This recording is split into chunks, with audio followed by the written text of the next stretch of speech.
नमस्कार फ्रेंड्स, मेरा नाम है कृष्णा लोधियाला। आप सभी का स्वागत है आज की इस इन्फॉर्मेटिव वीडियो में, जिसमें मैं कर रहा हूं डेली न्यूज़ एनालिसिस फ़ायदे की बात फाइनेंशियल एडवाइजर्स के साथ में। यहां पर जो भी इंश्योरेंस या इन्वेस्टमेंट इंडस्ट्री से जुड़ा हुआ कोई अपडेट होता है तो मेरी कोशिश होती है कि आप तक उस न्यूज़ को पूरा सिंपल एनालिसिस करके आपको बताऊँ। आज की न्यूज़ बहुत ही गुड न्यूज़ है। IRDAI ने एक बड़ी खुशखबरी दी है, जहाँ पर बीमा कंपनियों को एक बहुत बड़ी चीज़ का उन्होंने परमिशन दे दिया है। IRDAI की तरफ से छूट दे दी है, जिससे बीमा एडवाइज़र को भी, आप किसी भी इंश्योरेंस कंपनी से जुड़े हुए हैं उससे फ़र्क नहीं पड़ता, आपको भी 4 फ़ायदे मिलने वाले हैं। इस न्यूज़ को पूरी सुनने के लिए इस वीडियो को लास्ट तक ज़रूर देखें। एक और गुड न्यूज़ आप सभी के लिए, मेरा official app Krishna Lodhiyal academy launch हो चुका है। इस ऐप को अभी डाउनलोड करने के लिए वीडियो के लिंक के डिस्क्रिप्शन में और पिन कमेंट में मैंने लिंक दिया है, सीधा आप डाउनलोड कर सकते हैं। और यहाँ पर आपको बहुत सारा फ्री कंटेंट ऑलरेडी मेरे यूट्यूब पर जो अवेलेबल है वो भी, और कुछ नया कंटेंट भी आपको मेरे ऐप पर देखने को मिल जाएगा।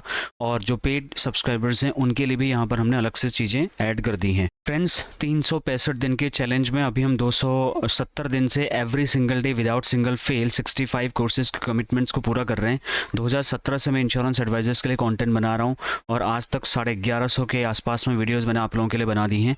अगर आप एक LIC एजेंट हैं या इंश्योरेंस एडवाइजर है, किसी भी इंश्योरेंस कंपनी से जुड़े हुए हैं, तो अभी के अभी मेरे चैनल को सब्सक्राइब करके बेल आइकन प्रेस करिए, क्योंकि यहाँ पर आपको ऐसे ही इन्फॉर्मेटिव वीडियोज़ हर रोज़ मिलते रहते हैं। और हर रोज़ रात को 8 बजे से 9 बजे के बीच में मैं लाइव आकर के आपको यहाँ पर सिखाता हूँ और कोई ना कोई इंपॉर्टेंट टॉपिक के ऊपर हम चर्चा करते हैं। और ऐसे 65 कोर्सेज, 2,90,000 रुपये के कोर्सेज मैं आपको यहाँ पर फ्री में दे रहा हूँ। तो चलिए वीडियो शुरू करते हैं। तो फ्रेंड्स देखिए, IRDAI का जो नया फैसला है वो आप IRDAI की वेबसाइट में जाकर के भी आप देख सकते हैं। उन्होंने बाकायदा इस पर पब्लिक नोटिस दिया हुआ है, एक सर्कुलर जारी करते हुए ये अपडेट दिया है। बीमा कंपनियों को इक्विटी डेरिवेटिव्स में निवेश करने की अनुमति मिल चुकी है। यही बड़ी खुशखबरी है, जिसको मैं पूरा डिकोड करके एनालिसिस करके आपको बताऊंगा कि ये एक बड़ी खबर क्यों है। देखिए, ध्यान से समझिएगा, इस वीडियो को लास्ट तक देखने से आपको समझ में आएगा। क्योंकि देखिए, ऐसा नहीं है कि ये वीडियो मैं खाली ऐसे ही उठ के आपके बीच में बना रहा हूँ, इसके पीछे पूरी रिसर्च है घंटों की। कॉम्प्लेक्स टॉपिक्स को बहुत ही आसान शब्दों में कैसे समझाया जा सकता है, ये मेरी खूबी है। इसलिए अगर आप इस चैनल पर आए हैं तो लास्ट तक इस वीडियो को देखना, तभी आपको मार्केट में क्या हो रहा है, जो भी नए अपडेट्स आ रहे हैं, आपको जानना बहुत ज़रूरी है। खाली एक पॉलिसी बेच देने से आप सफल नहीं होंगे। इसलिए आपको मार्केट में जो जो चीज़ें चल रही हैं उसके बारे में नॉलेज होनी चाहिए। वो नॉलेज मैं आपको दे रहा हूँ। इक्विटी डेरिवेटिव्स यानी कि stocks and index future and options, ये इक्विटी डेरिवेटिव्स के अंतर्गत आते हैं। यहाँ पर इन्वेस्टमेंट की अपॉर्चुनिटी आप सारी की सारी इंश्योरेंस कंपनीज को मिल चुकी है, जिसका ऑफिशियल रिकॉर्ड आप IRDAI की वेबसाइट में जाके देख सकते हैं। ये सिर्फ और सिर्फ हो रहा है हेजिंग के लिए। हेजिंग का मतलब क्या होता है कि अपने रिस्क को कम करने के लिए। आज के डेट में इंश्योरेंस कंपनीज के पास बहुत सारे रिस्क हैं, जिससे कि उनको मजबूरन अपनी पॉलिसी का प्रीमियम बढ़ाना पड़ता है, या कई बार तो जानबूझकर भी इंश्योरेंस कंपनी कोई ना कोई बहाना बना करके बढ़ा देती थी। लेकिन इस पर रोक लगाने के लिए IRDAI ने बोला कि चलो एक काम करो, आप इक्विटी डेरिवेटिव्स में इन्वेस्टमेंट कर दो, जहाँ से आप अपने रिस्क को कम कर लो, लेकिन फालतू में प्रीमियम मत बढ़ाओ, एजेंट्स का कमीशन मत काटो। इससे बचने के लिए आपको हम एक अपॉर्चुनिटी देते हैं कि आप इक्विटी डेरिवेटिव्स में इन्वेस्ट करके अपना हेजिंग कर लीजिए। हेजिंग करके जो भी आपका रिस्क है उसको टॉलरेट कर लीजिए, उसको मिटिगेट कर लीजिए और अपनी फाइनेंशियल स्ट्रेंथ, अपनी फाइनेंशियल हेल्थ को इम्प्रूव करिए। उन्होंने साफ साफ इस चीज़ को बोला है कि ये सिर्फ और सिर्फ हेजिंग के लिए वो अप्रूव कर रहे हैं। इसका मतलब ये नहीं कि इंश्योरेंस कंपनी ट्रेडिंग के सट्टे बाजार में घुस जाए और लोगों का पैसा डुबा दे। इसमें कंप्लीट तरीके से उनको क्वार्टरली, एवरी क्वार्टर अपनी इक्विटी डेरिवेटिव्स का कंप्लीट इन्वेस्टमेंट का पोर्टफोलियो की कॉपी बाकायदा IRDAI को दिखानी पड़ेगी। तो यहाँ पर कोई ऐसी गुंजाइश नहीं है कि इसका कोई लूप फॉल निकाल करके इंश्योरेंस कंपनीज कस्टमर्स का पैसा FNO में इन्वेस्ट कर दें। देखिए, फ्यूचर एंड ऑप्शंस अपने आप में एक बहुत बड़ी चीज़ है, उसको मिस रिप्रेजेंटेशन किया गया इंडिया में, जिसकी वजह से बहुत यंगस्टर्स इसमें घुस चुके हैं और अपना मोटा पैसा यहाँ पर डाल के वो लॉस करते हैं। तो ये क्या है, इसको हम आने वाले स्टॉक मार्केट के कोर्सेज में पूरा डिटेल में समझेंगे। अभी फिलहाल बस आप इतना समझिए कि इंश्योरेंस कंपनीज अब कैसे अपने रिस्क को मिटिगेट करेंगी by investing little bit of their money in equity derivatives. अब इसको थोड़ा सा और हम समझते हैं। पहले के नियम क्या थे, पहले वो समझिए। इंश्योरेंस कंपनीज के पास में पहले का नियम ये था कि वो इक्विटी मार्केट में सीधे तरीके से इन्वेस्ट कर तो सकते थे, लेकिन हेजिंग की परमिशन नहीं थी। हेजिंग में क्या क्या होता है हम आपको बताएंगे अभी। मतलब अपने रिस्क को अपने रिस्क को मिटिगेट करने के लिए हैजिंग का उपयोग नहीं कर सकती थी, कोई अलग से स्ट्रैटेजी नहीं यूज़ कर सकती थी स्टॉक मार्केट में, जिससे कि उनका जो लॉस है उसको रिकवर किया जा सके। लेकिन अब ये हैजिंग की परमिशन इन्होंने दे दी है by letting them invest in equity derivatives. अब आपका सवाल होगा कि भैया इक्विटी डेरिवेटिव क्या है, सारे सवालों का जवाब दूंगा। पहले आप समझिए पुराना नियम क्या था। उस टाइम पे क्या था, फिक्स्ड एसेट डेरिवेटिव्स जैसे कि रुपीज़, इंटरेस्ट, इन सारी चीज़ों में वो इन्वेस्ट कर सकती थी इंश्योरेंस कंपनीज, जहाँ पे अच्छे से हेजिंग नहीं हो पाती थी और इंश्योरेंस कंपनीज को मोटा मोटा नुकसान होता था, जिसका खामियाजा कस्टमर्स को, एजेंट्स को भरना पड़ता था। अब हेजिंग की जो सुविधा इनको मिलने रही है, इसमें यह क्या होगा, इनका जो नुकसान हो सकता था उसको बचाया जा सकता है। अभी का जो नियम आ रहा है उसमें साफ साफ आईआरडी ने बोला है कि अब इंश्योरेंस कंपनीज इक्विटी डेरिवेटिव का यूज़ करके अपना नुकसान बचा सकती हैं, मार्केट की वोलेटिलिटी में मतलब अपने पैसे को सुरक्षित रख सकती हैं, अपने नुकसान को कम से कम कर सकती हैं। और इसमें एक ओटीसी कॉन्सेप्ट भी है। ओटीसी मतलब over the counter. Over the counter की अनुमति आज भी नहीं है, क्योंकि ये अपने आप में बहुत बड़ा प्रॉब्लम है इंश्योरेंस कंपनीज के लिए। केवल और केवल एक्सचेंज ट्रेडेड डेरिवेटिव्स का ही उपयोग यहाँ पर किया जा सकता है। मैं इस पे ओटीसी के बारे में ज़्यादा बात नहीं करूँगा, ओटीसी को डिटेल में मैं आपको स्टॉक मार्केट के कोर्स में एक्सप्लेन करूँगा, ठीक है। अभी आप समझो, कंपनियों में बाकायदा एक बोर्ड बनाना पड़ेगा, हर इंश्योरेंस कंपनी को एक बोर्ड बनाना पड़ेगा, जिसकी जिम्मेदारी होगी कि वो आईआरडीए को हर क्वार्टरली मतलब 3 महीने में एक बार रिपोर्ट देगा कि ये देखो भैया, हमने इक्विटी मार्केट में इतना पैसा इन्वेस्ट किया और हमने अपने रिस्क को इस तरीके से हेज किया हुआ है, इसकी रिपोर्ट ये रही। इससे क्या होगा, ट्रांसपेरेंसी मेंटेन रहेगी। आईआरडीए जो रेगुलेटरी है इंश्योरेंस मार्केट का इंडिया में, वो कहीं ना कहीं ये जान पाएगा कि ये कितना पैसा कहाँ डाल रहे हैं, कैसे अपने रिस्क को मिटिगेट कर रहे हैं, कहीं ज़्यादा लॉस तो नहीं कर रहे हैं, ठीक है। अब इसको और ज़्यादा भाषा में बताता हूँ, भाषा में आपको समझाता हूँ कि ये सब चल क्या रहा है, मतलब इससे आपको क्या फ़र्क पड़ेगा बीइंग एन एडवाइज़र, ठीक है। कंपनी में जो बोर्ड बन रहा है वो तो ठीक है, आईआरडीए 3 महीने में रिपोर्ट लेगा, वो भी ठीक है, लेकिन एजेंट को इससे मतलब क्या फ़ायदा होगा, क्या अपडेट मिलेगा। सबसे पहले समझते हैं इक्विटी मार्केट होता क्या है। मैं ये सवाल आपसे पूछता हूँ, इक्विटी मार्केट का मतलब बहुत सिंपल तरीके से आप कह सकते हो कि इक्विटी मतलब ऑनरशिप। मतलब जब कोई व्यक्ति किसी कंपनी में अपना मालिकाना हक जब उसको मिलता है तो उसको हम इक्विटी कहते हैं। जैसे आपने किसी कंपनी का शेयर लिया होगा तो उतने परसेंट के इक्विटी के हकदार आप होगे, तो मतलब इक्विटी मतलब ऑनरशिप, ठीक है। इसका मतलब सिंपल कि आपके पास उस कंपनी के स्टॉक्स हैं। मान लो आपने 1 लाख रुपए लगा करके किसी एलआईसी कंपनी के या किसी इंश्योरेंस कंपनी के 10% शेयर खरीद लिए। इसका सिंपल मतलब ये है कि आप उस कंपनी के 10% इक्विटी ऑनर हो गए, ठीक है। इक्विटी मार्केट ये होता है। अगर इक्विटी मार्केट, अब आप बोलोगे इक्विटी मार्केट क्या होता है, इक्विटी तो समझ में आ गया। इक्विटी मार्केट शेयर बाजार है, स्टॉक मार्केट है, जहां पर कंपनियों का स्टॉक्स की खरीद फरोख्त होती है, मतलब खरीदे बेचे जाते हैं, ठीक है।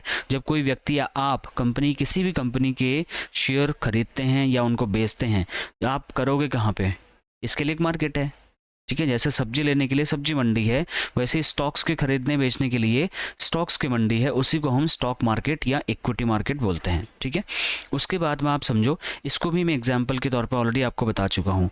अब इक्विटी में अगर हम ध्यान से समझें, जैसे मान लो आपने टाटा मोटर्स के शेयर खरीदे, तो आप कंपनी में एक छोटे हिस्सेदार बन गए, कंपनी के इक्विटी ऑनरशिप ले लिया आपने।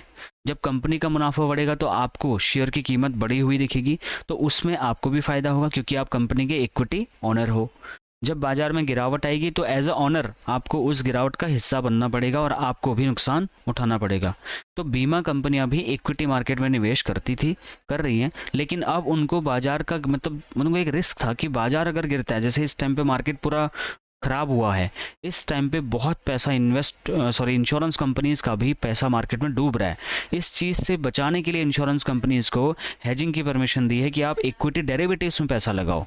और डेरिवेटिव्स में पैसा लगाने से एक बेनिफिट होता है जो मैं आपको अभी आगे जा करके बताऊंगा, इसलिए लास्ट तक वीडियो देखना ज़रूरी है। अब हेजिंग क्या होता है, मैंने आपको बताया। हेजिंग का मतलब सिंपल अपने रिस्क को कम करना, मतलब अपने पैसे को बचाने के लिए सुरक्षा उपायों का प्रबंधन करना इज हेजिंग।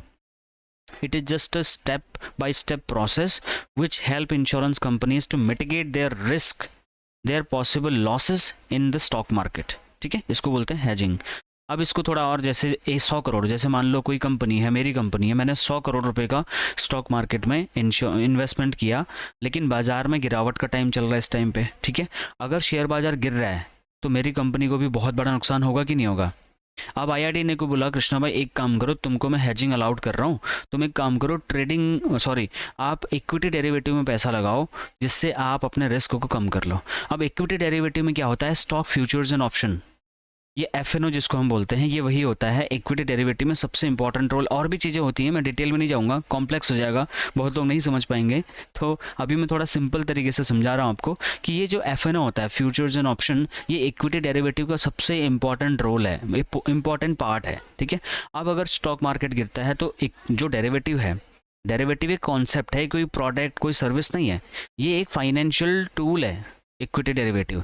वहाँ पर जो पैसा मुनाफे के तौर पे होता है, उस पैसे से इंश्योरेंस कंपनी अगर उसका स्टॉक प्राइस डाउन भी हो रहा है या उसकी अगर मार्केट में पोजीशन डाउन हो रही है, तो वो इक्विटी डेरिवेटिव से होने वाले फ़ायदे से, अब फ़ायदा क्यों बोल रहा हूँ, 100% फ़ायदा क्यों बोल रहा हूँ, 100% फ़ायदा होगा, ये अभी प्रूव करके दिखाऊंगा आपको कि आप एफएनओ को अच्छे से यूज़ करके अपनी कंपनी का पैसा लॉस होने से कैसे बचाएंगी इंश्योरेंस कंपनी, मैं आपको यहीं पर समझा दूंगा।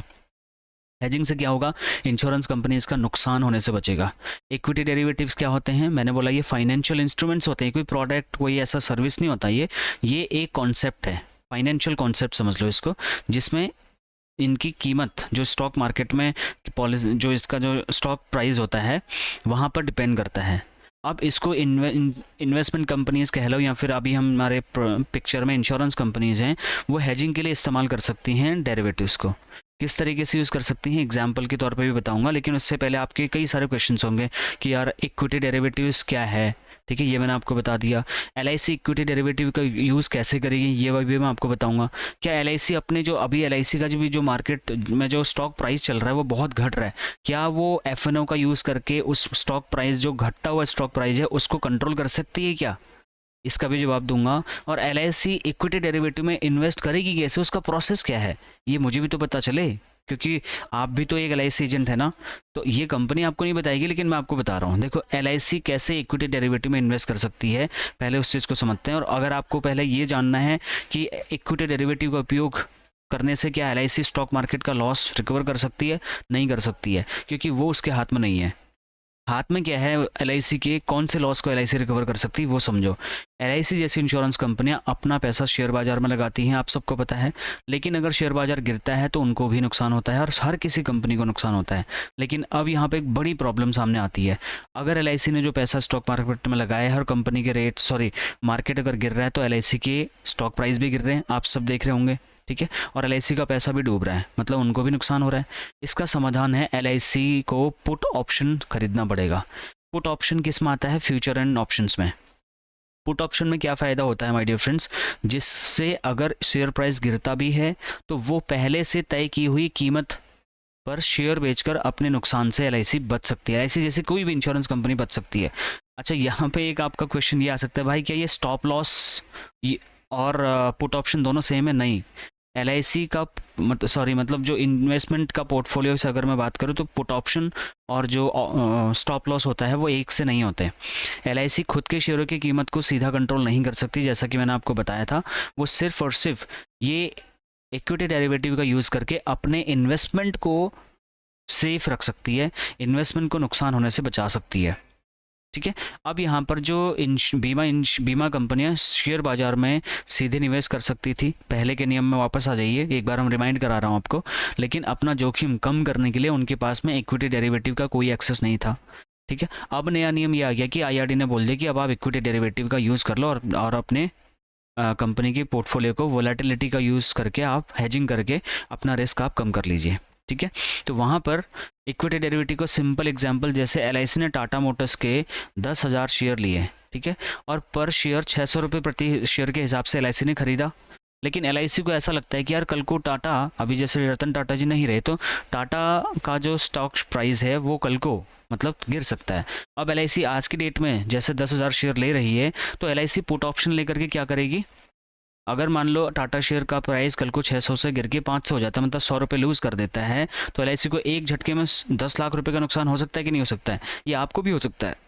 इसका सोल्यूशन है बहुत बड़ा पुट ऑप्शन। पुट ऑप्शन का आप ध्यान से समझना, ठीक है, थोड़ा सा कॉम्प्लेक्स है वीडियो, लेकिन पूरा अच्छे से समझोगे तो समझ में आ जाएगा। पुट ऑप्शन एक डेरिवेटिव कॉन्ट्रैक्ट है, ये एक कॉन्सेप्ट कॉन्ट्रैक्ट है, फाइनेंशियल टूल है, जो कि भविष्य में होने वाले किसी भी शेयर को एक निश्चित कीमत पर बेचने का अधिकार इन्वेस्टर को देता है जिसने पैसा लगाया है, लेकिन कोई भी मतलब यहाँ पे कंपल्शन नहीं होता कि आपको बेचना ही है। अब ये स्टॉप लॉस में क्या प्रॉब्लम होती है कि आपको बेचना ही है, आपके हाथ में नहीं है। आपने स्टॉप लॉस लगाया, जैसे ही उस अमाउंट को टच करेगा उसका स्टॉक प्राइस, ऑटोमेटिकली वो एग्जीक्यूट हो जाएगा आपका ऑर्डर, और वो पैसा मतलब वो ऑर्डर, वो स्टॉक प्राइस, वो स्टॉक आपका जो शेयर है वो बेच देगा। लेकिन ये पुट ऑप्शन ऐसा नहीं करता। पुट ऑप्शन में आप चाहो तो आप बेच देना, नहीं चाहो तो आप रखे रहना। ये एक इसकी बड़ी खूबी है। अभी मैं इसका उससे एग्जाम्पल के माध्यम से समझाऊंगा। अब दोबारा उसी पे आते हैं, ठीक है। LIC ने 600 रुपये पर शेयर पे टाटा मोटर्स के 10,000 शेयर खरीदे। अब LIC ने 580 रुपये पे पुट ऑप्शन ले लिया। कितने पे ले लिया? 580 पे। स्टॉक प्राइस कितना था? 600 रुपये।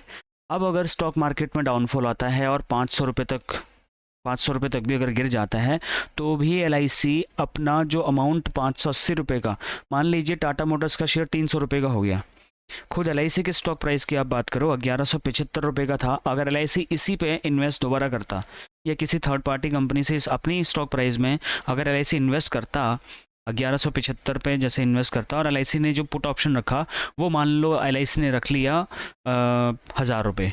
अब आज की डेट में LIC का खुद का स्टॉक प्राइस 700 कुछ रुपये चल रहा है, यानी कि कहाँ 1175 कहाँ 700, 450-500 रुपये का नुकसान हो गया एक शेयर में। लेकिन LIC यहाँ पर उसी प्राइस पे बेचती, 1100-1200 जो भी LIC ने पुट ऑप्शन रखा होगा या 1000 रुपये रखा होगा, उसी पे LIC बेच के निकलेगी। क्योंकि पुट ऑप्शन का खूबी यह है कि यहाँ पर जो अमाउंट आप डिसाइड करते हैं, कभी भी उस पर अगर उससे नीचे चले गया है तो आपको उतना ही अमाउंट मिलेगा, 500 से या जो भी आपने 1000 रुपये का अमाउंट रखा हुआ है। तो जो मार्केट को लॉस हुआ, मतलब जो 1200 का शेयर 1175 का शेयर 700 में आ गया, वो LIC को नुकसान नहीं होगा या इन्वेस्टर को नुकसान नहीं होगा। This is the beauty of put option, ठीक है। अब पुट ऑप्शन क्या है मैंने सारा आपको बता ही दिया है, किस तरीके से काम करता है वो सारा बता दिया है। अब इक्विटी डेरिवेटिव का और एक एग्जांपल आप समझ लीजिए। LIC जो पुट ऑप्शन खरीदते हैं, जिससे उसको ये अधिकार मिल जाता है कि शेयर प्राइस गिरता है तो इससे पहले से जो उसने LIC ने उसकी प्राइस लगाई थी कि मैं इस अमाउंट पर इसको जो है बेच सकती हूँ करके, उस अमाउंट पे LIC का कोई भी इंश्योरेंस कंपनी उसे बेच सकती है और अपना जो नुकसान है उसको रिड्यूस कर सकती है, ठीक है। तो ये हो गया हमारा इक्विटी ऑप्शंस, इक्विटी डेरिवेटिव्स।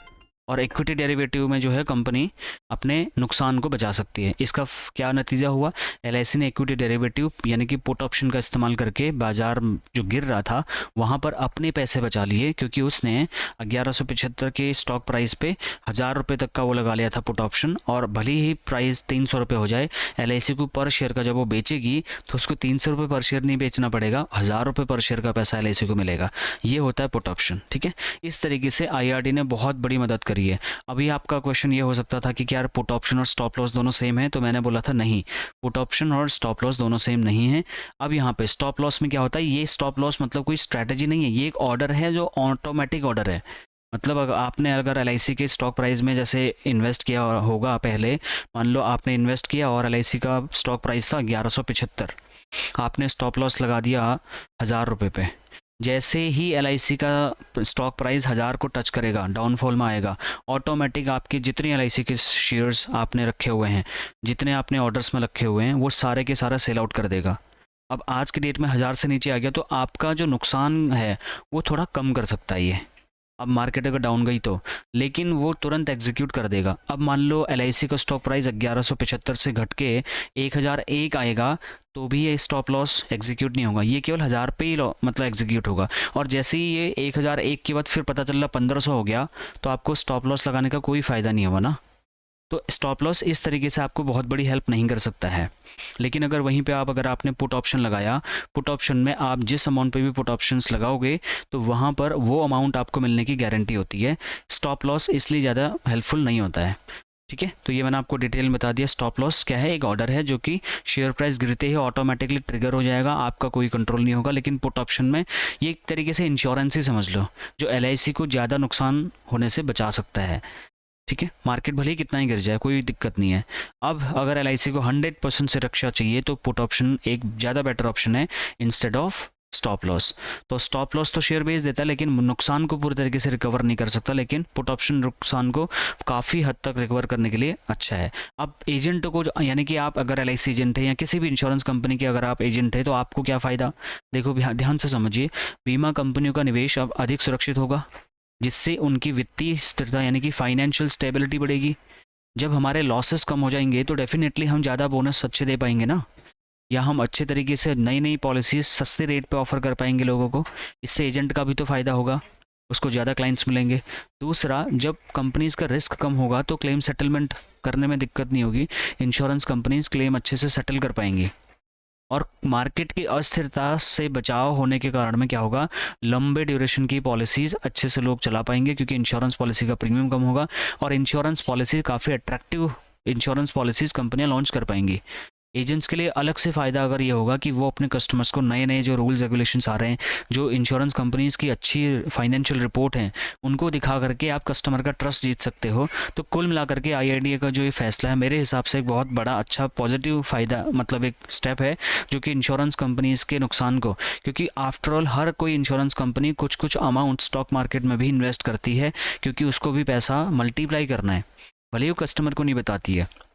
जो कंपनी स्टॉक मार्केट में इन्वेस्टेड है, IPO लेके आई हुई है, उसका अपना स्टॉक भी चल रहा है, उसको तो खैर ये रिपोर्ट देनी पड़ती है, ठीक है। तो आज के डेट में IRDA ने ये जो परमिशन दी है कि आप इक्विटी डेरिवेटिव्स में पैसा लगा करके अपने रिस्क को काफ़ी हद तक कम कर सकते हैं, तो ये मेरे हिसाब से एक बड़ा ऑप्शन कंपनीज़ के पास में है।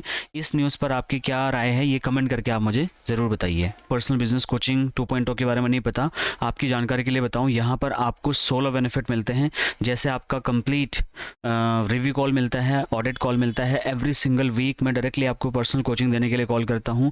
इसके अलावा आपका goal setting, smart goal setting, target market, need selection, client segmentation, e-book, service list, weekly group call जिसमें हम 52 वीक्स में 52 फ्रेमवर्क्स आपको देते हैं और आइडिया शेयरिंग सेशंस होते हैं। ऐसे 16 फ़ायदे आपको यहाँ पे मिलते हैं। मात्र हमारे पास 2 सीट्स अवेलेबल हैं क्योंकि यहाँ पर 120 लोगों के लिए ही परमिशन है, उससे ज़्यादा हम स्टूडेंट यहाँ पे नहीं लेते हैं। अगर आप उन 2 लोगों में आना चाहते हैं तो आप आज ही PBC का रजिस्ट्रेशन कर सकते हैं, उसका भी लिंक आपको वीडियो के डिस्क्रिप्शन में मिल जाएगा। और यहाँ पर कल तक जो ऑफर चल रहा था वो अब एंड हो चुका है, तो इसका वन टाइम फीस 12,000 रुपये का है और EMI ऑप्शंस भी यहाँ पर अवेलेबल हैं। तो अगर आप उसको एक्सप्लोर करना चाहते हैं तो आप वीडियो के लिंक के डिस्क्रिप्शन में जा करके चेक कर सकते हैं। ये वीडियो आपको कैसा लगा, अपना फीडबैक, कमेंट, सजेशन या कंप्लेन जो भी है वो मुझे कमेंट करके आप बता सकते हैं, या डायरेक्टली अगर आपको मेरा नंबर चाहिए, मेरी स्क्रीन पे आपको नंबर दिख रहा होगा, इस नंबर पे डायरेक्टली आप मुझे व्हाट्सएप करके भी डायरेक्ट कांटेक्ट कर सकते हैं। मैं मिलता हूँ आपको नेक्स्ट और एक्साइटिंग सी वीडियो में। Thank you so much for watching, bye.